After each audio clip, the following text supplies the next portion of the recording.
Hello students, आज वार्षिक परीक्षा पेपर मैथ क्लास 9 का सॉल्यूशन करने वाले हैं। तो देखते हैं क्वेश्चन नंबर फर्स्ट। तो 0.01 को प्रीमेय संख्या में बदलने पर मान होगा।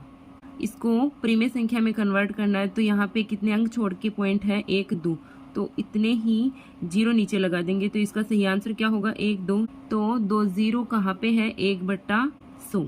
तो इसका राइट आंसर फर्स्ट का राइट आंसर क्या हो गया option number B 1/100। Question number second, 3y minus का y² प्लस 4 की घात है। अब घात किसी भी बहुपद की घात क्या होती है, उसकी अधिकतम घात, मतलब चर की अधिकतम घात। इसमें चर क्या है y है, y की अधिकतम घात क्या है 2। तो इस बहुपद की घात कितनी हो गई 2, तो ऑप्शन नंबर 1 इसका राइट आंसर हो गया। अगला क्वेश्चन है, बिंदु 3,2 की अक्ष से दूरी। अब किसी भी पॉइंट की अगर अक्ष से दूरी देखनी होती है तो y वाला निर्देशांक लेते हैं, और y अक्ष से दूरी देखते हैं तो अक्ष वाला निर्देशांक होता है। तो इसमें अक्ष से दूरी पूछी है तो अक्ष से दूरी क्या होगी y वाला निर्देशांक 2। तो 2 कौन से ऑप्शन में, यहाँ पे ऑप्शन नंबर सी इसका सही आंसर हो गया। अगर आपको ये क्वेश्चन समझ में आ रहे हैं तो आप वीडियो को लाइक शेयर और सब्सक्राइब जरूर कीजिए। समीकरण 2x + y = 6 हो तो संतुष्ट करने वाला युग्म है। अब इनमें से ऐसा कौन सा पॉइंट है जो इसको संतुष्ट कर रहा है, तो x और y की वैल्यू पुट करके देखेंगे और 6 आएगा, वही संतुष्ट कर जाएगा। तो यहाँ से x = 1 किया और y = 2 पुट किया, तो यहाँ से 2 को 1 से मल्टीप्लाई करेंगे तो 2 एकम 2 और प्लस में 2 4 आ रहा है, 6 नहीं आ रहा है। यहाँ से x की जगह 2 रखा तो 2 रखेंगे तो 2 दूनी 4, प्लस में y की वैल्यू 1 रखनी है तो 5 होगा, 6 नहीं हो रहा है। 2,2 रखेंगे, x की वैल्यू 2 रख के देखो 4 हो गया, और y की वैल्यू 2 रखा, 4 + का 2 6। इसका मतलब इस समीकरण को संतुष्ट करने वाला युग्म क्या है, ये वाला है 2,2। तो इसका सही आंसर हो गया ऑप्शन नंबर सी। अगला क्वेश्चन है, 2 बिंदुओं से गुजरने वाली रेखाओं की संख्या कितनी होगी। 2 बिंदु है, उनसे गुजरने वाली रेखाओं की संख्या केवल 1 होगी कि इन 2 बिंदुओं से गुजरने वाली रेखा एक यही होगी, इसके अलावा कोई भी रेखा नहीं हो सकती। इसका मतलब इसका ऑप्शन नंबर 1 सही आंसर हो गया। एक कोण जिसका मान 180 डिग्री है वह कहलाता है ऋजु कोण, ऑप्शन नंबर बी। निम्न में से कौन सा एक विकल्प है त्रिभुज की सर्वांग समता हेतु नहीं है। SSS ये भी है, ASA ये भी है, भुजा भुजा भुजा नियम, कोण भुजा कोण नियम ये भी सही है, भुजा कोण भुजा नियम ये भी सही है। ये नहीं होता है भुजा भुजा कोण नियम ये वाला। इसका मतलब कौन सा नहीं है वही पूछा है, सर्वांग समता हेतु नहीं है, तो इसका आंसर ये हो गया ऑप्शन नंबर डी। अगला क्वेश्चन है, समांतर चतुर्भुज ABCD में कोण A = 80 डिग्री हो तो B का मान होगा। समांतर चतुर्भुज है ABCD, A का मान दे दिया 80 डिग्री, तो इसके जस्ट बाद वाला कोण पूछा है B। इसका मतलब ये दोनों क्या हो गए, संगत कोण हो गई। आप इसका डायग्राम बना के भी देख सकते हैं और ऐसे भी कर सकते हैं कि समांतर चतुर्भुज ABCD है, समांतर चतुर्भुज ABCD है तो इसका कोण 80 डिग्री दे रखा है और B का मान पूछा है।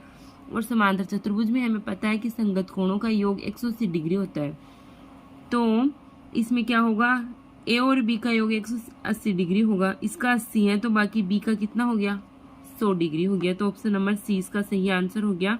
अगला क्वेश्चन है, आकृति ये वाली दे रखी है, इसमें कोण OAB दे रखा है 50 डिग्री।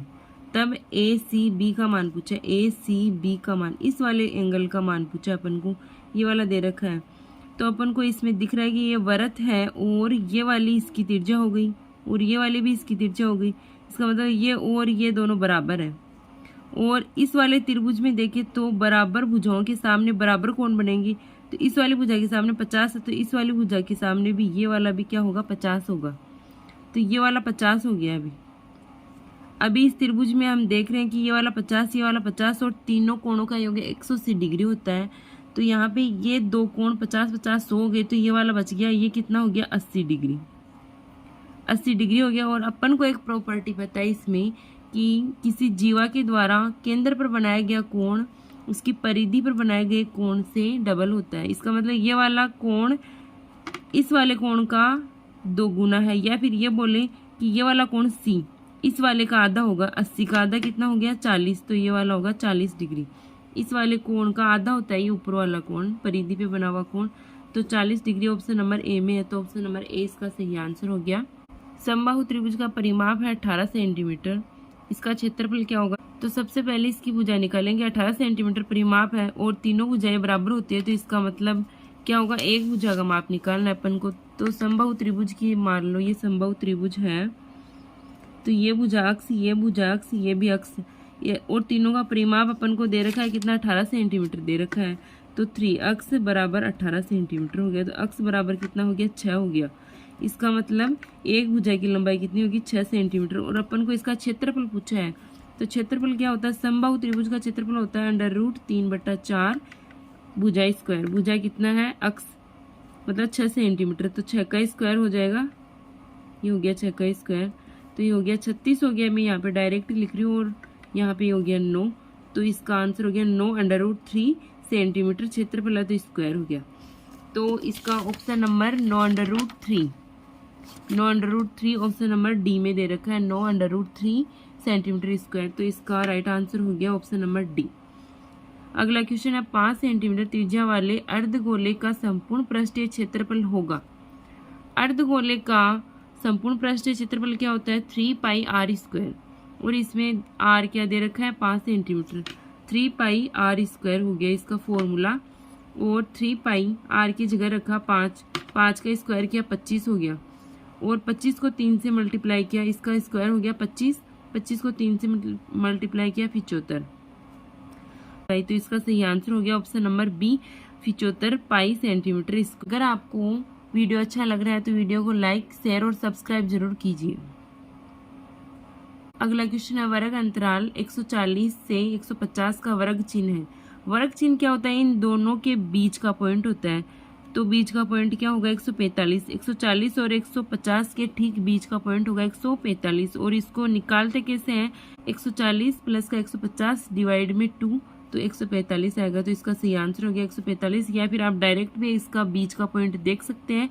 140 और 150 के बीच में आता है 145, तो इसका वर्ग चिन्ह हो गया 145। वीडियो के राइट कॉर्नर पर सब्सक्राइब का बटन है, तो उसे प्रेस जरूर कीजिए। उस पर प्रेस करने का कोई चार्ज भी नहीं लगता है। रिक्त स्थानों की पूर्ति करो। 9 की पावर 1/2 इंटू में 4 की पावर 1/2 का मान 9 की पावर 1/2, इसका मतलब इसकी वैल्यू हो गई 3, और 4 की पावर 1/2 इसका हो गया 2, 3 इंटू में 2 कितना हो गया? 6, तो इसका सही आंसर क्या हो गया? 6। एक घात वाले बहुपद को रेखिक बहुपद कहते हैं। एक घात का बहुपद हो तो उसे रेखिक बहुपद कहा जाता है। अगला क्वेश्चन, निर्देशांक अक्षों के प्रतिच्छेदन बिंदु को, निर्देशांक अक्ष है, इनके प्रतिच्छेदन बिंदु को यहाँ पे जो पॉइंट होता है उसको मूल बिंदु कहते हैं, तो यहाँ पे मूल बिंदु आ जाएगा। अगला क्वेश्चन है समीकरण 4x माइनस का y इक्वल में 3 है, तो अक्ष बराबर 1 रखने पर y का मान, तो अक्ष बराबर यहाँ पे 1 रखा तो यहाँ पे हो गया 4। ये y माइनस में, तो y को इधर लेके गए, इस 3 को इधर लेके आएंगे, तो y की वैल्यू आ जाएगी 1, तो y का मान हो गया 1 प्राप्त होता है। अगला क्वेश्चन है अर्धवृत्त का कोण।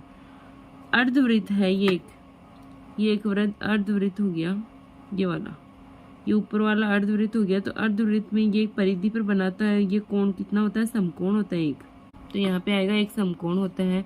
चक्रीय चतुर्भुज के सम्मुख कोणों का योग, चक्रीय चतुर्भुज के सम्मुख कोणों का योग 180 डिग्री होता है। आर त्रिज्या वाले अर्धगोले का आयतन, त्रिज्या क्या है? आर है। अर्धगोले का आयतन देखना है, तो गोले का आयतन क्या होता है? 4/3 पाई r³ होता है। अर्धगोले का देखना है, इसका मतलब 2/3 पाई r³। आर दे रखिए कैपिटल आर, तो 2/3 पाई कैपिटल r³ ये होता है। एक त्रिभुज की भुजाएं 60 मीटर, 100 मीटर और 140 मीटर है, तब उसका अर्ध परिमाप होगा। मतलब त्रिभुज की भुजाएं दे रखी तीनों, तो इसका परिमाप इन तीनों को ऐड करेंगे तो आ जाएगा, और डिवाइड में 2 कर देंगे, तो इनको ऐड करेंगे तो 60 प्लस में 100, 160 और 140 तो 300 हो गए, और 2 का भाग देंगे तो 150 हो गया, तो 150 हो गया। इसका सही आंसर 150 होगा, 150 मीटर। यहाँ पे मीटर में दे रखा है, तो ये भी मीटर में होगा। एक समबाहु त्रिभुज का क्षेत्रफल 4√3 वर्ग सेमी है तो समबाहु त्रिभुज की प्रत्येक भुजा की लंबाई, समबाहु त्रिभुज है जिसकी तीनों भुजाएं बराबर है, उसका क्षेत्रफल दे रखा है 4√3। अभी जो पहले किया था अपन ने कि इसका क्षेत्रफल होता है √3/4 भुजाई स्क्वायर, इसका फॉर्मूला होता है। तो इसको निकाल के देखते हैं। क्षेत्रफल दे रखा है समबाहु त्रिभुज का 4√3, इसका क्षेत्रफल का फॉर्मूला क्या होता है √3/4 भुजाई स्क्वायर, भुजा को मैं ए लेती हूँ। यहाँ पे क्या दे रखा है, इसका क्षेत्रफल दे रखा है 4√3 वर्ग सेंटीमीटर। तो मैं यहाँ पे लिख सकती हूँ, यहाँ पे इसके बराबर 4√3, √3 से √3 कैंसिल हो गया, 4 को इधर लेके आऊँगी तो 4 गुणा 4, ए की वैल्यू आ गई 4, और यहाँ पे किस में दे रखा है सेंटीमीटर में, तो ये हो गया 4 सेंटीमीटर। ए की वैल्यू होगी, भुजा की लंबाई होगी, समबाहु त्रिभुज की प्रत्येक भुजा की लंबाई होगी 4 सेंटीमीटर हो गई। तो भुजा की लंबाई कितनी हो गई 4 सेंटीमीटर, 4 सेंटीमीटर हो गई। दंड आलेख में खंडों के मध्य क्या होती है, समान दूरियां छोड़ी जाती हैं, तो इसका यहाँ पे रिक्त स्थान में लिखना है समान। आई होप कि आपको वीडियो पसंद आया होगा। अगर आपको वीडियो पसंद आया तो वीडियो के नीचे राइट कॉर्नर पर सब्सक्राइब का बटन है, तो उसे प्रेस ज़रूर कीजिएगा।